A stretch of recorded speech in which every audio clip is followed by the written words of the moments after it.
I would like to introduce myself. My name is Dr. Yumendra Bharadwaj.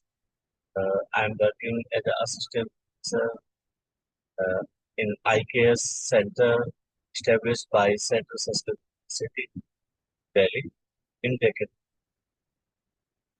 And thank you very much for this opportunity.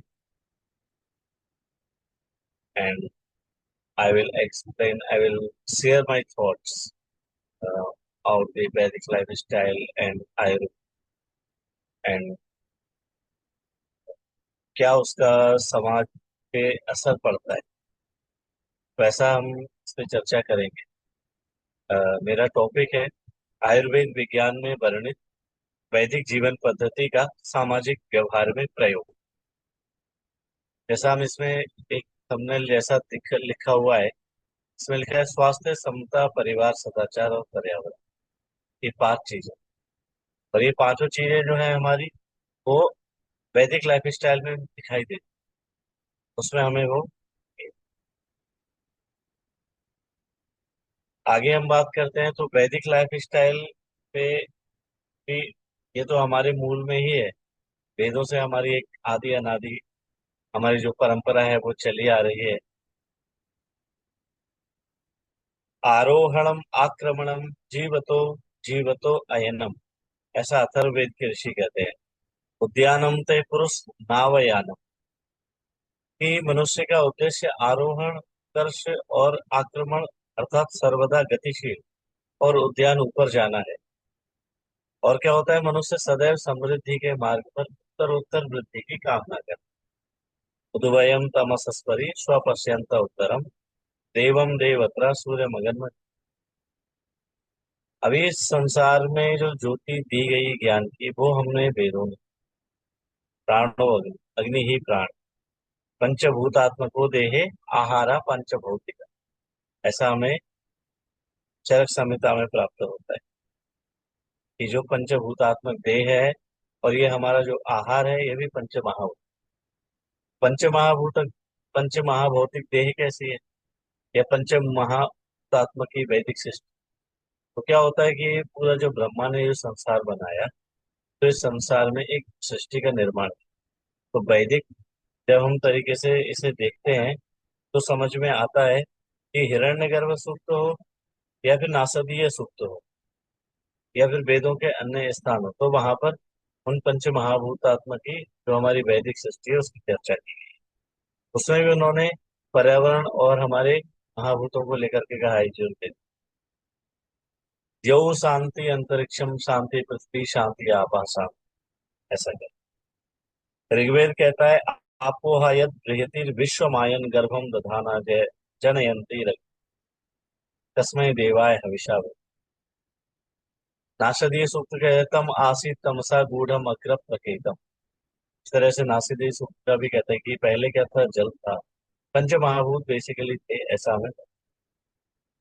पंचभूतात्म की जो सृष्टि है उसमें उन्होंने पंच महाभूतों की जो प्रक्रिया है उसके बारे में बोल दिया पंचदशी में, आचार्य शंकर जी की द्विधा विधाय चैकम प्रथमम अ, चतुर्धा प्रथमम पुनः स्वे श्वेतर द्वितीयांश योजना पंच पंच। आकाश वायु अग्नि जल से ही पांचों तत्व से मिलकर के संसार बना है, और वैसे ही हमारी देह बनी। जैसा कि हमने बोला, न्याय वैशेषिक का ग्रंथ तर्क संग्रह कहता है पृथ्वी तेजो वायवा आकाश काल दिगात्म मनांसी न वैव। ये क्या है इसमें, ये हमें दिखाई देते हैं नौ द्रव्य द्रव्य। आगे उसी चीज को सुश्रुत संहिता में अष्टांग हृदय में कहा गया है। अष्टांग हृदयकार कहते हैं वाग्भट, पंचभूतात्मकम तत्व अधिष्ठाय जायते अम्बयोन्यग्नि पवन नवशाम समवायतः। वो कहते हैं कि ये पंच महाभौतिक संसार है, पृथ्वी आदि पंच तत्वों की परस्पर संयोग से तीसरी द्रव्य की उत्पत्ति। और जिस महाभूत की उसमें अधिकता होती है उसका वही स्वभाव हो जाता है। जैसे सेब संतरा अखरोट फलों को देखा जाता है, में जल तत्व की प्रधानता है तो वो रसीले फल है। ऐसे ही कहते हैं, उसके लिए उन्होंने बोला भी सुश्रुत संहिता में कि तत्र पृथिव्य तेजो वायवाकाशा नाम समुदाया द्रव्यभिनिवृत्ति उत्कर्षः तु अभिव्यंजको भवति। इदम पार्थिवम, इदम आप्यम, इदम तैजसम, इदम वायव्यम, इदम आकाशीयम। ऐसा इन्होंने बोला। और फिर आगे कहते हैं जब ये तीनों हो जाते हैं तो हमारे मूल सिद्धांतों में क्या होता है, पंच महाभूत जो हमें दिखाई देते हैं उनसे मिलकर के ही तीन तत्व प्रदान, तीन तत्व बन, बात पित्त। There are three elements in Ayurveda. Vata made by ether और air, and pitta is the mixture of fire and water, same to same kapha earth और वाटर से मिल। ऐसा हम एक मैंने अपने रिसर्च में टीटीएस थ्योरी भी देखी। बात का मतलब ट्रांसपोर्टेशन, पित्त का मतलब ट्रांसफॉर्मेशन, कुछ एक चीज से दूसरी चीज में परिवर्तन होना, और कफ का मतलब होता है कि स्टोरेज, कि उसका स्टोरेज है। तो ऐसा हमारा ये मूल सिद्ध। और बाद में हम कहते हैं कि आयुर्वेद की दृष्टि से कि हमारे दैनिक जीवन का दिनचर्या, ऋतुचर्या, रात्रिचर्या हमारी प्रॉपर होनी चाहिए। हमारी डाइट कैसी होनी चाहिए, वो समय के अनुसार होनी चाहिए। नियमित एक्सरसाइज होनी चाहिए और मेडिटेशन करना। जैसे ही हम इन चीजों को करते हैं तो फिर हमें क्या होता है, स्वास्थ्य लाभ होता है। कहते हैं हित अहित सुख, सुख दुख, हिताहितम सुखम दुखम, आयु तस्य हिताहितम, मानम चतच्चयत प्रोक्तम आयुर्वेदा स उक्तम। उसको आयुर्वेद कहते हैं। और उसी आयुर्वेद में कहा गया उन्होंने कि स्वास्थ्य किसे कहते हैं, स्वस्थ किसे कहते हैं, तो उन्होंने कहा समदोषा समाग्निश्च समधातु मल क्रिया प्रसन्नात्मेन्द्रिय मनः स्वस्थमित्य विधीयते। देयर आर थ्री दोषाज, उनके इक्विवेलेंसी, समाग्निश्च समधातु सप्त धातु, उनकी सभी की सातों अग्नियां, और मल आदि क्रिया का नियमित रूप से होना, उनका रुकना नहीं, रुकना चाहिए। ऐसा जब होता है उसके बाद हमारा मन जो होता है वो प्रसन्न होता है। आत्मा, इंद्रिय, इंद्रिय ज्ञान इंद्रिय, कर्म इंद्रिय, वो सब हमारी प्रसन्न होती। तो ऐसा प्रसन्न इंद्रिय, आत्मा और मन जिसका होता है, ऐसा व्यक्ति पहले शारीरिक स्वास्थ्य को प्राप्त करता है, फिजिकल हेल्थ को, देन मेंटल हेल्थ को, और देन सोशल हेल्थ। क्योंकि जब व्यक्ति की फिजिकल और मेंटल हेल्थ हो जाती है ठीक, तो फिर वो सोसाइटी में अपने आप को जोड़ता है। और जब मान लेते हैं जैसे परिवार यूनिट, जो परिवार होता है वो समाज की छोटी सी सबसे छोटी इकाई है। Family is the first unit of society. और जब वो सोसाइटी में अगर चार लोग रह रहे हैं, उन चारों का फिजिकल और मेंटल हेल्थ अच्छा होगा, तो फिर वही फैमिली का जब एक पुल बनेगा तो फिर वो सोसाइटी अच्छी होगी। तो ऐसे हमें सामाजिक स्वास्थ्य प्राप्त, और जब हमें सामाजिक स्वास्थ्य प्राप्त होगा तो फिर हमें क्या होगा, हमें होगा आध्यात्म की ओर जाना, पॉजिटिविटी हमारे अंदर आएगी। वेद का ऋषि कहता है तन्मे मना शिव संकल्प मस्तु। वो शिव संकल्प प्राप्त कराना चाहता है मानसिक स्वास्थ्य को ध्यान में रखते हुए। ऐसे ही मैंने इसमें कुछ टॉपिक में विभाजित किया ये पेपर, जिसमें प्रथम फिर उसके आगे कहता है लोका समस्ता सुखिनो भव। प्रसिद्ध वाक्य है ये एक। और इसका मूल जो है वो वैदिक सिद्धांत। वैदिक सिद्धांत कैसे है, तो फिर उसमें कहता है ईसावास्यम इदम सर्वम यत्किंच जगत्याम जगत तेन त्यक्तेन भुंजिता मागधा कस्य शुद्धन। क्या है, सर्वत्र ईश्वर विराजमान है, उसका अंश है। और आप क्या करो, आप उसके लिए उसे एक दूसरे में समझो, और अच्छे की कल्पना करते हुए, एक दूसरे के कल्याण की भावना रखते हुए, परस्परम भावयंता की भावना रखते हुए आगे। सार्वभौमिक कल्याण, नित्यम हिताहार विहार सेवी समीक्षकारी व्यसने सुसक्ता, दाता समाज सत्य परा क्षमावान, आप्तो को सेवी च भवत्य रोग। ऐसा उन्होंने कहा कि इस तरह का जो ऋषि आयुर्वेदकार कहता है कि इस तरह का कि जो हित है, हित का आहार विहार को ध्यान में रखते हुए उसका चयन करता है, क्षमावान है, सत्य वक्ता है, ऐसे व्यक्ति सार्वभौमिक कल्याण, जो वैदिक लाइफ स्टाइल थी वही आयुर्वेद।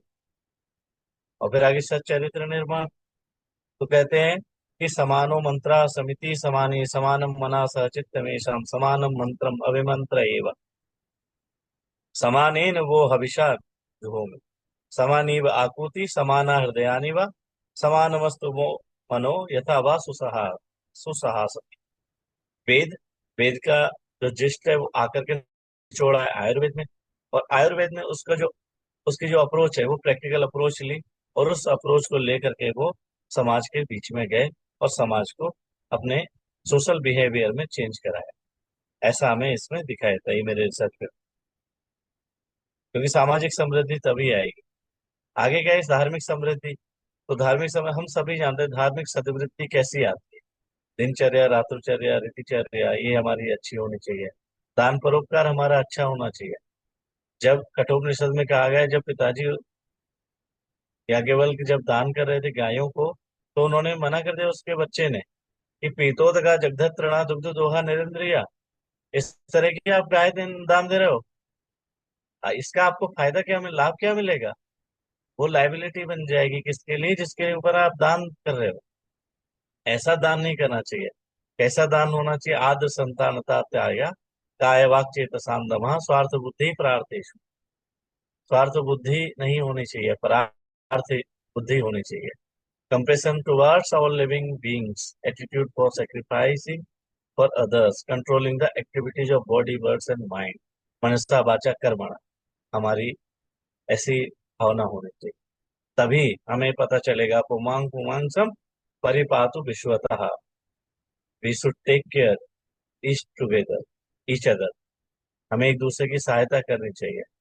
मित्र से अहम चक्षुषा सर्वाणि भूतानि समीक्षे, मित्र से चक्षुषा समीक्षा में, कि हमें कैसा ध्यान रखना चाहिए। We can live together with friendly behaviour, ऐसा हमें करना चाहिए। नैतिक आचरण, सहृदय सामनस्य मद विद्वेषम प्रणोमि, अन्यो अन्य भेद हरियत वत्सम जात विभाग। ये हमारा वेद का ऋषि कहता है। उसी से ही जब हमारा व्यवहार फिर ऐसा होगा, तो फिर हमारा सामाजिक प्रभाव बने, कि व्यक्तिगत स्वास्थ्य अच्छा हो गया, उससे सामाजिक समृद्धि हुई। और जब पंच महाभूत हमें ये सामाजिक समृद्धि प्राप्त होगी, तो फिर हम पंच महाभूतों का संतुलन होगा। और तभी हमारी क्या होगी, हमारी दिनचर्या आगे, हमारी आर्थिक समृद्धि होगी, प्रोस्पेरिटी। और आगे कहते हैं वसुधैव कुटुंब। तो वसुधैव कुटुंबकम की भावना जो हमारे वेदों में यत्र विश्वम भवत्येक नीडम ऋग्वेद में कहा गया है, उसी को ही उन्होंने कहा। और हम उसे देखते हैं कि कोविड-19 का जब वैक्सीन का समय था, तो भारत ने वैश्विक कल्याण के लिए अपनी प्रतिबद्धता को दर्शाया। और आपदा के समय भी जो गरीब देश थे, जिनके लोग मारे जा रहे थे, उनको हेल्प करी। Same to same we can apply in Ayurveda. Ayurveda आज लोगों का सहयोग कर रहा है। तो उस हर्बल जो हमारी इकोनॉमी है, उसको आगे बढ़ाने के लिए हमें आगे आना चाहिए। क्योंकि वैदिक जो कॉन्सेप्ट है, वैदिक लाइफ स्टाइल है, उसी का ही एक जो परिमार्जित रूप है, वो आयुर्वेद है। क्या है कि वैदिक जीवन पद्धति में जिस चीज को बोला गया, उसी को यहाँ उन्होंने किया। संयमित अनुशासन वहां पर बात की गई, संयमित बात आयुर्वेद में की गई, कि यहाँ पर ऐसा करें। और जो है, क्योंकि आयुर्वेद एक पद्धति है, और सिर्फ एक पद्धति, एक छोटी पद्धति नहीं है। This is also a life style.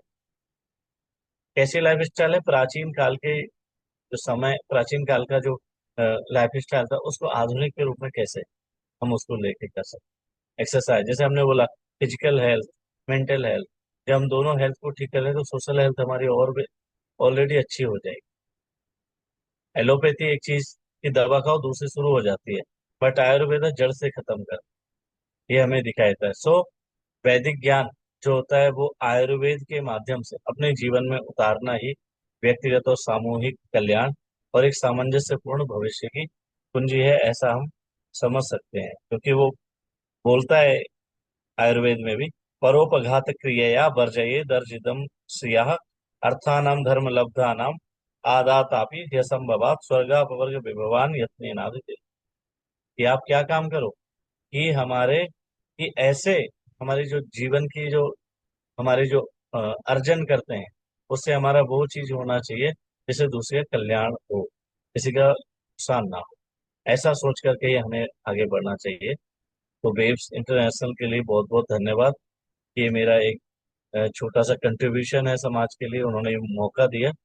और अ, इस कॉन्फ्रेंस के आयोजकों को मैं अपने हृदय से बहुत बहुत धन्यवाद देता हूँ। इसकी बहुत अच्छी सफलता की कामना करता हूँ। इन्हीं